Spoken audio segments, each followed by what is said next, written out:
Quando o Telefone Toca é um dos últimos doramas que bombou na Netflix. E tem alguns motivos pra isso. Primeiro, e eu acho que seja o maior deles, é que ele tá na Netflix, que é a maior plataforma de streaming do mundo, é uma que tem disponibilizado vários doramas e não é tão obscura como a Viki. Não que eu tô dizendo que a Viki é obscura. Pra quem assiste dorama, todo mundo conhece a Viki. Mas quem não assiste, quem acompanha só uma série ou outra, às vezes nem sabe que existe, ou às vezes não tem como assistir porque não tá fácil acesso na televisão e tudo mais. A minha televisão mesmo não tem Viki, então eu assisto a maioria das vezes na Netflix quando tem algum dorama. E você pode perceber que geralmente doramas que saem da bolha, eles são de serviços de streamers que estão mais fáceis, como Rainha das Lágrimas, Marry My Husband, que tá na Prime Video, Lucro no Amor, que tá na Disney. Então é muito mais fácil esses doramas que estão em plataforma de streaming chegar mais rápido do que os que estão na Viki. Mas o segundo motivo desse dorama ter bombado bastante, na minha opinião, é pelo mistério. E esse motivo é meio autoexplicativo, porque isso já é inerente ao ser humano, a curiosidade de querer saber o que vai acontecer, o que está por trás daqueles personagens e o que está por trás daquela história, os segredos que eles estão guardando. Então isso já é inerente nosso e é por isso que esse dorama que é baseado, ele já começa já com esses mistérios, ele te fisga logo no primeiro episódio.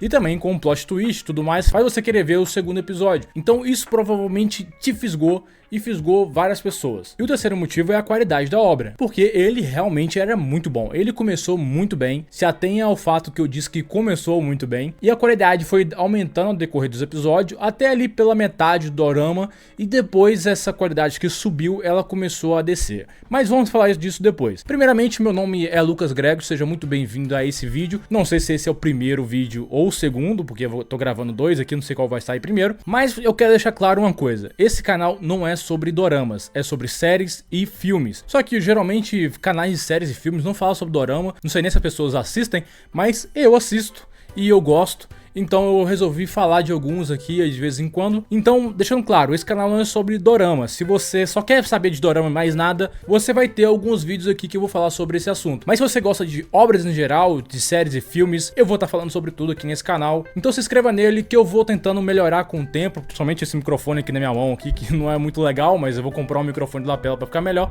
Mas se inscreva que a qualidade vai aumentar e você pode comentar nos comentários o que você quer saber aqui, o que você quer que eu fale, que eu posso falar aqui no canal. Então obrigado por estar assistindo esse vídeo, então vamos começar a falar sobre quando o telefone toca. A melhor forma para prosseguir com esse vídeo é a gente começar a falar sobre o dorama desde o primeiro episódio. Eu não vou falar sobre o dorama inteiro, porque eu não quero dar todos os spoilers aqui, mas eu vou falar sobre bastante coisa que pode ser spoiler para quem não quer nada de spoiler. Então, se você não quer nada de spoiler, nem assista o vídeo. Mas se você já assistiu, você vai entender tudo que eu tô falando, vai compreender as partes que eu estou dizendo, então fica aí no vídeo aí que a gente vai começar a falar sobre o primeiro episódio. O primeiro episódio já abre com uma cena do Beck chegando num grande evento. Deixando claro aqui que provavelmente eu vou falar o nome dos personagens totalmente errado. Eu não sou coreano, não falo coreano, então me desculpe e simplesmente aceite que eu não sei falar. Mas continuando, ele chega nesse grande evento acompanhado de uma mulher. E você vê ali, pessoal, os burburinhos ali em volta, perguntando, será se ela é a esposa dele? Será se ela é a namorada dele? E eu acho esse começo interessante porque dá a entender de que não é, porque ele fala com ela, faça tudo para as pessoas não acharem coisa errada sobre o nosso relacionamento. Então dá a entender de que eles não são, mas eles estão envolvidos em alguma coisa ali, que tiveram que estar naquele evento juntos, mas só que eles não são casados. E também a gente já percebe que ela fica calada, né? Ela não fala nada com ele, não responde o que ele disse. E isso é importante. A cena seguinte já não apresenta essa tal mulher, que é a Hee-ju. E ela tá trabalhando num jornal, ela é intérprete do jornal, e você já pode perceber que talvez ela seja muda, porque ela é intérprete, não que uma pessoa que fale, consiga falar, não possa ser, e ela também não fala nada, desde a primeira cena até nessa cena, ela é totalmente calada. Então você percebe que ela, assim, ela é muda. Mas essa cena é interrompida porque o Baek vai dar uma entrevista sobre uma negociação de refém ali num país chamado Argan. E guarde esse país na mente porque, infelizmente, ele vai voltar depois. Então tem uma sacada muito boa nesse começo, que a Hee-ju, ela faz o dedo no meio pro Baek quando vê ele na televisão. Então você fica pensando, se os dois estavam juntos e ela odeia ele, então você esses doramas clichê que eles não se gostam, só que eles vão ter que interagir junto e vão acabar se apaixonando. Foi o que eu pensei nesse começo, porque eu não sabia nada sobre o dorama. E essa sacada é boa porque já temos um plot twist logo em sequência, que faz esse episódio já te captar já logo no começo dele. Porque o plot twist é que eles sim são casados, só que ela não gosta dele, você percebe isso. E o Baek, ele é o porta-voz da presidência, o que quer dizer que ele é praticamente o homem número 2 da Coreia. Ele é totalmente famoso, todo mundo conhece ele, e ele recebe muitas ameaças, muitos atentados por ele ser esse porta-voz da presidência. E por conta dessa situação, ele nunca mostrou a esposa dele em lugar nenhum.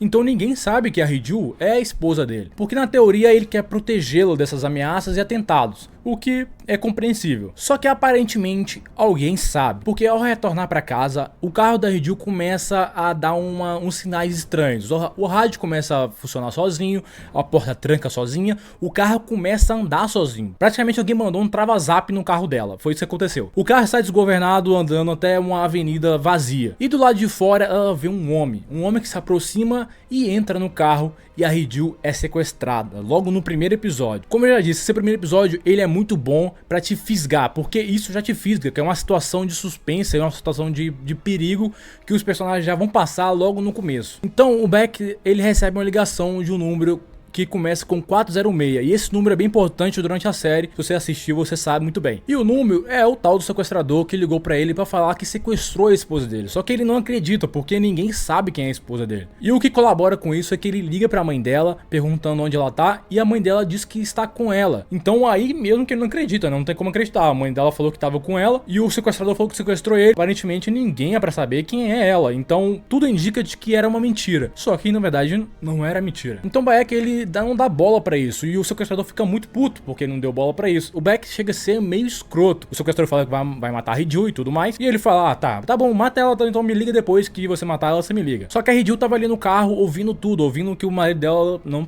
se importa nem um pouco, e apesar dela já saber que ele é escroto, porque ele já era escroto com ela. Então a Hee-ju, ela fica muito puta em ouvir isso, e com razão, que acabou de ouvir o marido dela falar pra ela morrer e não se importar. E aí que vem o maior plot twist do episódio. Já teve outros plot twists que te fisgaram, mas esse plot twist é pra falar, não, agora sim eu vou assistir isso do início ao fim. Porque a Hee-ju, ela fala, ela manda o Baek se fuder, uma coisa assim parecida, e fica muito puta com ele. Então ela pega o carro e acelera desgovernadamente pela estrada. Ela acaba pulando um quebra-mola ou algo assim e desmaia, ela e o sequestrador. Só que quando ela acorda, o sequestrador, ele foi embora, e ela fica sozinha com o celular dele. E isso é o combustível pra toda a dinâmica da série. E assim termina o primeiro episódio muito bem, um episódio muito bom. Ele sabe muito bem usar o mistério, usar os personagens para poder te agarrar e te fazer querer assistir mais. E é por isso que eu acho que ele bombou tanto, que ele saiu tanto da bolha, porque ele realmente é muito bom, e ele continua bom no segundo episódio, no terceiro, no quarto. Ele vai melhorando, como eu disse no começo. E posso dizer que os mistérios, o desvendar deles é muito bem feito. A construção dos personagens é muito legal, a origem de cada um deles, porque a Hee-ju se passa por muda, você se pergunta isso, porque o Baek tratava ela tão mal, você descobre isso, qual é o que o Baek combinou com a irmã dela, porque tem essa lance da irmã dela, que também eu nem falei ainda, mas ele não era pra ele ter se casado com ela, era pra ter se casado com a irmã dela, só que a irmã dela foi embora. Cara, os mistérios são muito bem feitos, é realmente pra poder te agarrar e não deixar sair da série. E eles são bem desenvolvidos, isso que é impressionante, eles são bem desenvolvidos,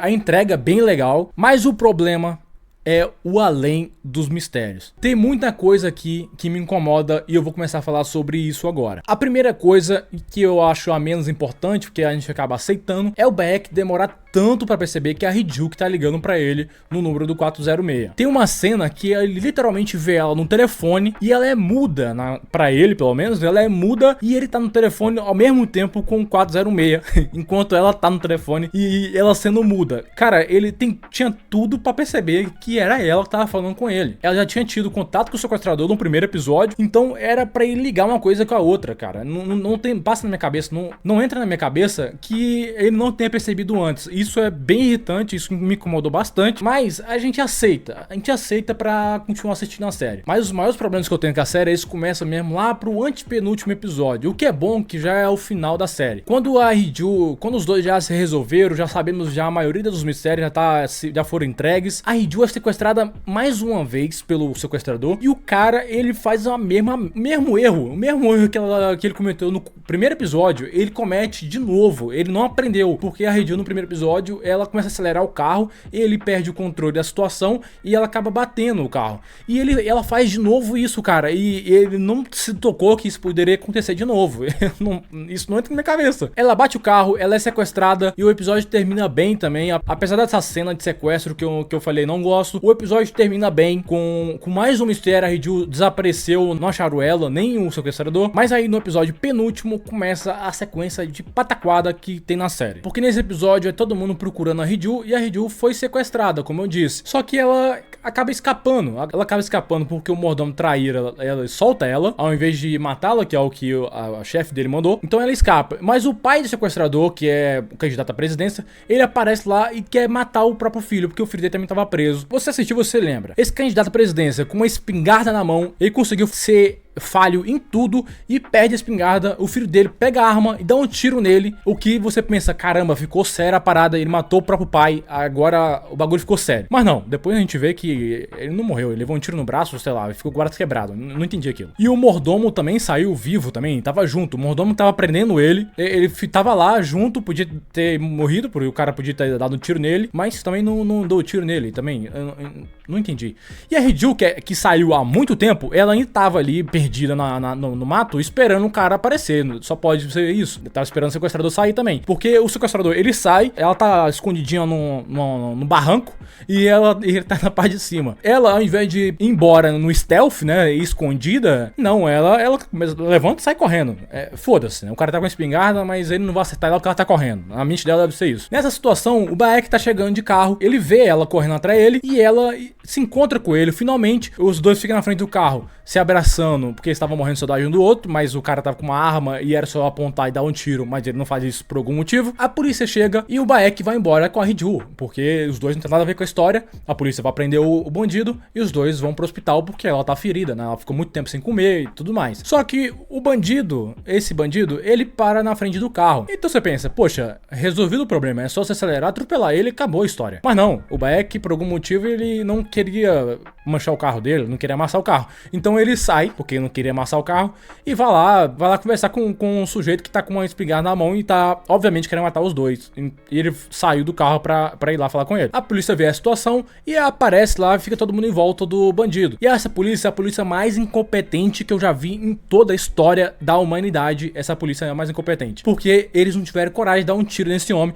O homem levanta a arma e eles não dão um tiro nesse homem. Esse cara fala algum cochicho, alguma coisa no ouvidinho do Bayek, que é o grande mistério do último episódio, o que também, cara, vamos falar depois disso. Mas aí, finalmente, a polícia resolveu que ia matar ele e dar um tiro nele, que a gente vê isso no último episódio. Mas essa sequência inteira da fuga da Ryu, essa parte dele, do cara na frente do carro e os dois iam lá conversar, cara, pelo amor de Deus, né, cara? Pelo amor de Deus. Essa cena aí podia ter sido evitada totalmente assim, porque isso é uma pataquada uma atrás da outra. Não faz sentido algum essa cena. Depois disso, o episódio termina com a gente descobrindo que o Bayek desapareceu depois dessa história toda. Ele foi embora, sumiu do mundo. E isso te faz você pensar, foi aquilo ali que o bandido falou com ele no ouvido. Aquela parada que ele falou com ele deve ser uma parada muito séria, porque ele desapareceu. Então o que ele falou foi uma parada muito séria.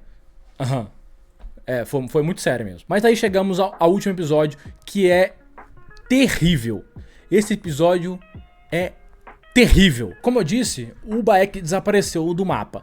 E o episódio inteiro é a Ryu atrás do Bayek, procurando por ele. Chorando compulsivamente, porque ela não pode viver sem ele e tudo mais. E ela tem que ir atrás desse cara. Então ela recebe umas coisas esquisitas. Primeiro que ela recebe uma carta de agradecimento por uma doação que ela fez a uma escola em um país. Adivinha que país que era? Argan, lembra que eu falei lá no primeiro episódio? Nossa, que roteiro incrível, né, gente? Eles falaram do Argan no primeiro episódio e Argan voltou. Olha que parada, que roteiro bem amarrado. É muito foda esse roteiro, né? Cara, tem que rir porque esse episódio é ridículo demais. Mas beleza, então ela percebe que talvez ele tá em Argan, porque ela recebe também uma ligação e ela procura lá na internet, lá da onde que é o DDD desse episódio. E o DDD é de Argan. Então ela vai falar com um amigo do Bayek, fala assim, não vou pra Argan. Argan tá em guerra civil. Esqueci de falar dessa parte, mas tem uma guerra civil em Argan, tá tendo tiroteio pra todo lado, tem gente morrendo. Mas ela fala, não, foda-se tudo isso. Ele tá em Argan. com certeza tá em Argan, eu vou pra lá atrás dele. Então ela pega e vai pra um país que tá com guerra, atrás do Baek. Ela vai até a escola, onde foi feita a doação, tudo mais, essa parte aí, foda-se, porque ela não descobre nada lá. Então ela percebe que talvez ele está no campo de guerra. Ela vai, essa cena também é uma merda, cara. Que ela tá no meio do matinho passando o caminhão, os caminhões dos terroristas, sei lá, que não sei que lado que é. Eu não sei que lado que o pessoal tá lutando, não entendi aquela história de Argan ainda. Mas passa um caminhãozinho e ela lá escondidinha, mas acaba que o pessoal, olha, quem diria que eles acharam ela no meio do mato. Ela foi sequestrada, mas acontece que os rebeldes, eu vou falar rebeldes que eu não sei realmente que lado estão brigando nessa guerra. Mas os rebeldes, eles atacam esse comboio que tá carregando ela, mais um monte de gente sequestrada. Um monte de gente que tava lá, sei lá por quê. Então eles atacam esse comboio e uma das pessoas, ele entra lá pra poder resgatar os reféns. Então resgata um, tira o outro, e o outro, ela é a última, é sempre assim, né? O protagonista sempre é o último. Então quando ele vai salvar ela, ele dá uma parada assim, porra, essa mulher aqui, né? Essa mulher aqui. Aí beleza, ele puxa ela e fala assim, não, você vai vir comigo sozinho, né? Então ele vai... Cara, desculpa que eu tô rindo. Mas então ele vai com o carro dele junto com ela. Ele tá fugindo ainda porque o pessoal tá revidando. Então ele entra no meio do mato e para no meio do mato. Aí que revela que é o Baek. Rapaz, o Baek tava lutando numa guerra em Argan, sei lá por que motivo, sei lá do lado de quem, não faço ideia, não me pergunte. Ele tava lutando em Argan e ela encontrou ele lá. Graças a Deus ele resgatou ela, mas os dois ficam ali brigando ali, uma briga de relacionamento no meio do mato, enquanto tem gente procurando eles com a arma na mão. Ok, mas aí a gente descobre por que ele foi pra lá. Meu Deus, isso aí é importante. Isso é a parada que não me deixou dormir. Eu precisava saber por que foi pra lá. Sabe aquilo que o bandido falou pra ele no vidinho lá, o diabinho lá falou no vídeo dele? O cara falou que aí o irmão da Hiju morreu por conta dele. Um irmãozinho mais novo, quando eles eram criança, que sofreu um acidente. Foi por isso que ela parou de falar. Não foi por isso que ela parou de falar, mas ok, você entendeu. Então ele vê que ele é um mal pra ela. Oh meu Deus, nossa, eu sou um mal pra você. Eu sou um mal pra você, eu tenho que me punir. Então vou me punir lutando numa guerra num país que, whatever, ninguém se importa, porque nem existe esse país. Vou me punir lutando nessa guerra por alguns anos, depois eu volto pra ficar com você. Gente, alguém gostou disso? É sério, assim, me responde de verdade. Se você estiver assistindo esse vídeo, me responde de verdade. Alguém gostou disso? Alguém entendeu essa lógica dele? Que não faz sentido nenhum. Até Hiju falou que não faz sentido nenhum. E o pior, isso é uma coisa que a gente já sabia. Essa informação a gente já sabia. Tipo, tentaram fazer um plot, uma parada que nos instigasse de curiosidade com uma coisa que já tinha sido revelada. Assim, eu já sabia dessa parada. Eu já superei isso já. Por que voltar isso agora? Por que o cara fez o cochicho? Por que não mostrou o que ele falou logo em seguida? Mostrou o que ele falou naquela hora? Por que fizeram esse mistério à toa? À toa, uma parada que eu já sei. Mas é isso. A Hiju e eles transam lá em Argan, lá no meio da guerra, eles vão lá e resolvem transar. E depois eles voltam pra Coreia e o dorama termina com os dois felizes, óbvio, né? Afinal de contas, não era uma série de mistério, uma série de romance. Romance com mistério, mas deu pra entender. É um romance, um final feliz, os dois ficam juntos. Maravilha. E assim termina com o telefone toca. Eu não sei se você gostou desse final, não sei se você gostou da série inteira. Eu gostei, apesar dos pesares, apesar desse final ser uma merda pra mim, é uma merda. O final é uma merda. Eu gostei no geral, assim, o saldo ficou positivo, entendeu? Então eu gostei da série. E eu não cheguei a falar, mas os atores também, eles estão bem na série. Teve alguma comoção aí, porque algumas mulheres acharam o protagonista, o Baek, muito bonito e tava falando que ele é lindo e tudo mais. E ele não é tão bonito assim. Eu sei que eu também não sou, mas quem é você? Não tô falando de mim, eu sei que eu não sou também, mas só que ele não é muito bonito. E a Hiju, cara, ela tem uma cara de coitada que me incomoda bastante, e o problema é que essa atriz, eu já vi ela em outro dorama, eu vi ela naquele que ela Eu Não Sou um Robô, uma coisa assim, e lá ela tem uma personalidade diferente, então ela funciona melhor. Essa cara de coitada que ela tem nesse dorama me incomoda, toda hora que eu vejo a cara dela, tem essa cara de coitada, de pop coitada, que me incomoda um pouco. Então é isso, né? Mas, foda-se, ela não prejudica a série, assim, não puxa pra baixo a série. Ela só me incomoda mesmo, porque eu sou chato. Mas é isso, quando o telefone toca, é um dorama legal, que se eu fosse dar uma nota aqui, eu vou começar a dar nota no canal, de 0 a 10 eu daria talvez uns 6,5, cara, um 6,5. Porque realmente o final, ele me incomoda muito, porque ele é muito ruim. Ele começa bem, mas ele vai, nossa, ele vai caindo demais no final. Então, um 6,5, 7, pra ser justo, pra ser legal, assim. Então, de 0 a 10, nota 7 pra quando o telefone toca. Deixa aqui nos comentários o que você achou do dorama, deixa sua nota também, eu quero saber. Se você quer saber de algum outro dorama, deixa aí. Apesar do canal não ser sobre dorama, como eu já disse, isso não me impede de fazer vídeos sobre doramas. Então deixa aí nos comentários. Obrigado por assistir o vídeo até o final. Se inscreva. Até o próximo vídeo e valeu!